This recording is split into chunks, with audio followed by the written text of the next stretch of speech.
Eluru assembly seat Telugu Desam party incharge Badeti చంటికి కేటాయించడంతో TDP శ్రేణులు సంబరాలు మిన్నంటాయి. పార్టీ కోసం కష్టపడ్డ బడేటి కుటుంబాన్ని చంద్రబాబు, పవన్ కళ్యాణ్లు గుర్తించడం సంతోషంగా ఉందన్నారు బడేటి చంటి. సీటు ఆశించి నిరాశ చెందిన జనసేన నాయకులకు కూడా న్యాయం జరిగేలా అధిష్టానాన్ని కోరుతానని అంటున్న బడేటి చంటితో మా ప్రతినిధి Bhargav face to face.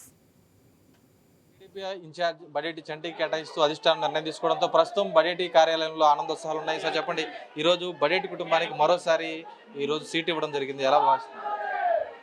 Chandrababu Naidu గారు కానీ, పవన్ కళ్యాణ్ గారు కానీ, లోకేష్ గారు కానీ, ఎందుకంటే ఇదివరకు బడేటి బుజ్జి గారు చేసిన సేవలు గుర్తించడం కానీ, అలాగే మేమైతే 4.5 సంవత్సరాల్లో కార్యకర్తలు కానీ, నాయకులు కానీ, ఇప్పుడు ప్రభుత్వం ఏం చేస్తుందనే దాని మీద ప్రభుత్వ వ్యతిరేకతను ఏ విధంగా తీసుకెళ్తామో దాంట్లో విజయం సాధించాం. ఎందుకంటే ఏ పని చేసినా సరే ప్రజల తరపున మేము పోరాటం చేసాం. టిడ్కో ఇల్లు విషయంలో కానీ, అలాగే జగనన్న కాలనీలు కట్టినవి కానీ, అలాగే శానిటైజర్ వ్యవస్థ మీద కానీ, అలాగే కరెంటు బిల్లు పెరగడంలో కానీ, ప్రతి విషయంలో కూడా బాధుడు కాడి నుంచి అన్ని కార్యక్రమాలు చేసుకెళ్ళాం. ప్రజలు మన్నలను మేము పొందాం. రేపు రాబోయే రోజుల్లో ఎందుకంటే జనసేన తెలుగుదేశం పార్టీ కలవాలని అనుకుంది ప్రజలు.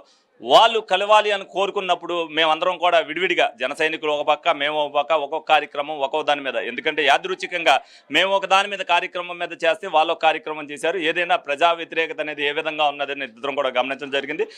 ఏదైనప్పటికీ కొన్ని కార్యక్రమాలు అందరూ ఉమ్మడి వేదికగా చేయాల్సిన పరిస్థితులు వచ్చినప్పుడు కూడా మేమందరం కూడా రోడ్ల విషయంలో కానీ అన్నీ కూడా చేయడం జరిగింది.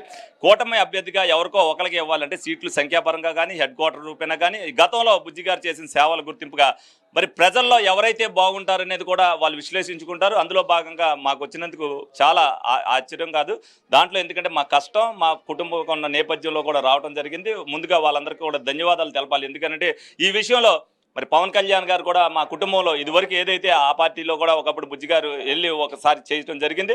ఎందుకంటే ఒక ఆత్మవిశ్వాసంతో కుటుంబం చేస్తే వాళ్ళకి ఇవ్వాలి అనే దాంట్లో కూడా దీంట్లో పట్టుబట్టుకుంటూ ఉండటంలో కోసం ఆయన వంతు కూడా ఆయన సహకారం అందించినందుకు వానికి కూడా ధన్యవాదాలు తెలుపుతున్నాం. మేమందరం కూడా కార్యక్రమాలు చేసాం, ప్రజల్లో ఉన్నాం, కార్యకర్తల కష్టం ఉంది, మా కష్టం ఉంది, ప్రజలు మా పక్కన ఉన్నారని విశ్వాసంతో ఉన్నాం తప్పితే టికెట్ కోసం రేసులు ఎవరికి వచ్చినా పర్వాలేదు అని అనుకున్నాం. మాకు వచ్చినందుకు సంతోషంగా ఉంది. కార్యకర్తలు కూడా రేపు నుంచి సైనికులుగా పనిచేస్తారు. అలాగే జన సైనికులు కూడా ఆల్రెడీ మాతో కలిసే ఉన్నారు. ఎవరైతే టికెట్ ఆశించి ఉన్నారో వాళ్ళతో మాట్లాడటం జరుగుద్ది, వాళ్ళతో మమేకం జరుగుద్ది. వాళ్ళకు కూడా న్యాయమైన పదవి ఇవ్వాల్సిన పరిస్థితి ఉంది. కాబట్టి పవన్ కళ్యాణ్ గారు, చంద్రబాబు నాయుడు గారు కూర్చుని ఏదైతే న్యాయమైన పదవి అనుకుంటారో, రెడ్డప్పల నాయుడు గారు ఏదైతే ఆశిస్తారో ఆ పదవి మరి మేము డిమాండ్ చేస్తాం, ఆ పదవి ఇప్పించేంత వరకు మా ప్రయత్నం ఉంటుంది, మా పోరాటం కూడా ఉంటుంది. ఎందుకంటే ఇద్దరం పోరాటం చేశాం కాబట్టి ఆ పోరాటం పదవుల విషయంలో ఒకరికి ఒకటి వస్తే ఇంకొకటి రావాలి కాబట్టి ఆ విషయంలో కూడా అన్ని కలుపుకుని వెళ్తాం. దీంట్లో ఏ నిర్మోహమాటం కూడా. ఏలూరులో ఉన్నటువంటి ఎమ్మెల్యే ఆళ్ళని దాదాపు 3 సార్లు గెలిచాను, దాదాపు పూర్తిగా అభివృద్ధి చేశాను అంటున్నారు. ఇంకా మీరు ఎమ్మెల్యే అయితే కనుక ఏం చేయబోతున్నారు ఏలూరు? అసలు ఆయన ఏం అభివృద్ధి చేశాడు? ఆయన చేసిన అభివృద్ధి చేస్తే నేనేం చేయను. అసలు 4 సంవత్సరాలుగా ఏ అభివృద్ధి చేయని ఎమ్మెల్యే అభివృద్ధి చేశానంటే ప్రజలందరూ కూడా హాస్యాస్పదం అనుకుంటారు. ఎందుకంటే 3 సార్లు ఎమ్మెల్యేగా చేశాడు, ఒకసారి ఎమ్మెల్సీగా చేశాడు.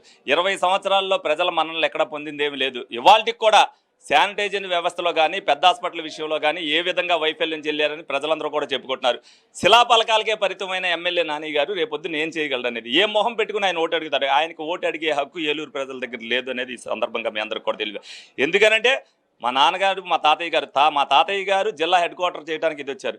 అలాగే మా నాన్నగారు మెయిన్ రోడ్లు కానీ, లైటింగ్ వ్యవస్థలు కానీ ఆ రోజున శ్రీహర్రావు గారు అయ్యాంలో, అలాగే రోడ్లు వైడెంట్లో కానీ, 4 లైన్లు అవటంలో కానీ బడేటి బుజ్జి గారు ఏలూరుని ఏ విధంగా అభివృద్ధి చేశారని ప్రజలందరూ కూడా చెప్తున్నారు.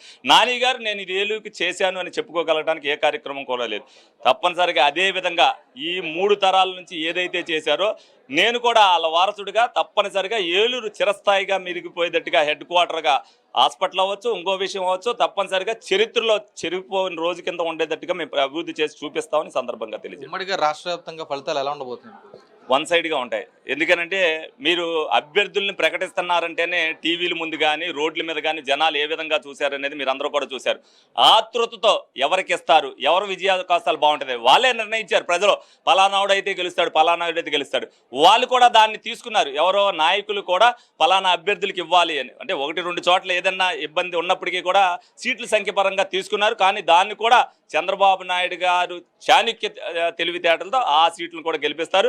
ఏ ఒక్క సీటు ఓడిపోకుండా గెలిపించదని అనేది నినాదం. కోస్తాంధ్రలో కానీ, ఉత్తరాంధ్రలో కానీ ఒక్క సీటు కూడా పోదు. తప్పనిసరిగా వైసీపీ భూపతనం ఖాయం అనేది ఈ సందర్భంగా తెలియదు. సార్, అది చూస్తే ఈరోజు టీడీపీ శ్రేణులు అయితే తీవ్ర ఆనందోత్సాహాలుగా వెల్లువెత్తుతున్నటువంటి పరిస్థితి కూడా ఉంది. పెద్ద ఎత్తున కూడా టీడీపీ శ్రేణుల ఏలూరుకు సంబంధించి ఇన్ఛార్జికి సంబంధించి అభ్యర్థిగా బాధ్యతలు ఇవ్వడంతో ఖచ్చితంగా విజయం మాదే, రాష్ట్ర వ్యాప్తంగా కూడా ఉమ్మడిగా భారీ విజయం సాధిస్తామంటూ ఆయన ధీమా వ్యక్తం చేస్తున్నటువంటి పరిస్థితి కనిపిస్తుంది. కెమెరా పర్సన్ మహిళతో భార్గవ్, ఐ న్యూస్, ఏలూరు నుంచి.